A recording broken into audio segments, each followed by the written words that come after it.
Judaism is a religion, a spirituality to serve God, thousands of years old.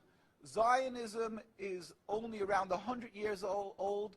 It is the transformation from religion to nationalism, to materialism, created by non-religious Jews who hated the religion. And they really didn't want Judaism. They didn't even want to make their state in Palestine, only in Uganda at the first meetings.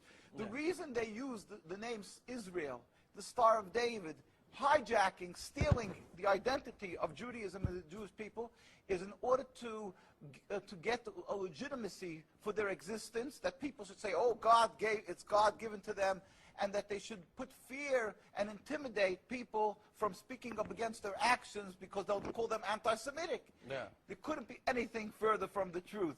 As I say, the best friends of the Jewish people is Turkey. The best friends of the Jewish people is all the Muslim countries who've helped the Jews all the time when they ran away from their problems in other lands. So how could you say this? It's something totally different. It's a political, selfish, flawed movement called Zionism that has no legitimacy to exist. It's against the Torah. Maybe just say one thing.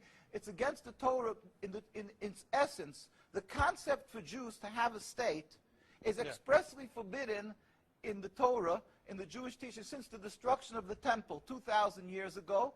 We were told by the Almighty in a prophecy of King Solomon, and that we are forbidden to have our own entity, our own state, our own kingdom, even in an uninhabited land. And this was held by all Jews around the world for thousands of years.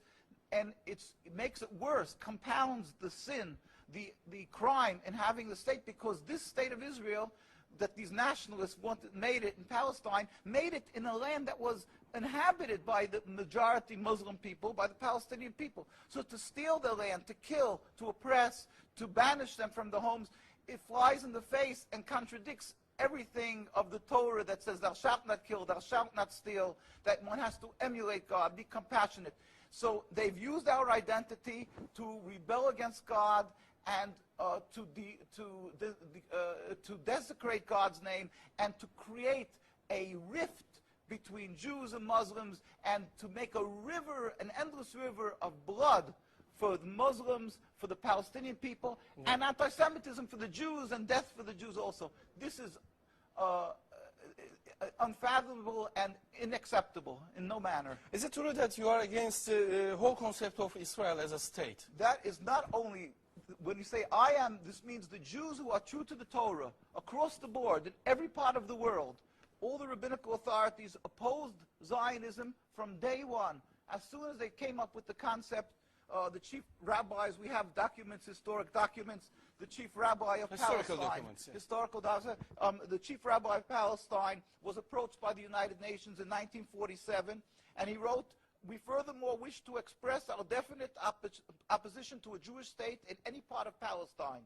And this was in 1947, July. And then 3 months later, they saw that they're being ignored by the United Nations. Yeah. And so he sent another letter to the Secretary General in Lake Success, and he said, "We plead with you, at least leave us to the Secretary General. The Jewish Orthodox community, comprising 60,000 souls in Jerusalem, objects to the plea of including Jerusalem in the Jewish state that they want to create. Our community demands that Jerusalem be an international zone under your protection, and its residents be free citizens of the international zone." So they said, at least leave us this part. And they were ignored till today. Jews demonstrate, and I think it's important to see, Jews demonstrate, and they're getting constantly, till today, they made demonstrations, and they're getting beaten by the Zionist police. People can see this is an ongoing, people being beaten by the demonstrations. We have many on NKUSA, you can see the ongoing beating by the Zionist police because they demonstrate against the state, and because they demonstrate against the states willfully ignoring the laws of the Torah. They dig up graves. They want a highway, they dig up graves. It doesn't bother. It's against God, against the holiness of the soul. Muslim countries, they don't do that. Muslim countries respect the Jewish graves. They dig up graves now of thousands of years old, and because they don't believe in the soul, they don't believe in God. Yeah. And what they're doing to the people in Gaza and Palestine is because have taken God out of the equation. They are ready to sacrifice on the altar of Zionism to attain their goal of a land, anything that stands in the way. So the Jewish people's souls are snatched. They con people into supporting them, and they're doing what they're doing, the Nakba, to the people of Gaza and Palestine. We sent a delegation of rabbis to Palestine, to Gaza. Just this summer we went there. We brought them aid, and we embraced them and said, our hearts are with you. We feel your suffering. This is against God, against the Torah, and against the will of the Jewish people who are true to God. We pray for speedy and peaceful dismantlement of this impediment to peace, the state of Israel that has no legitimacy, that has caused the rift between religions, between our peoples.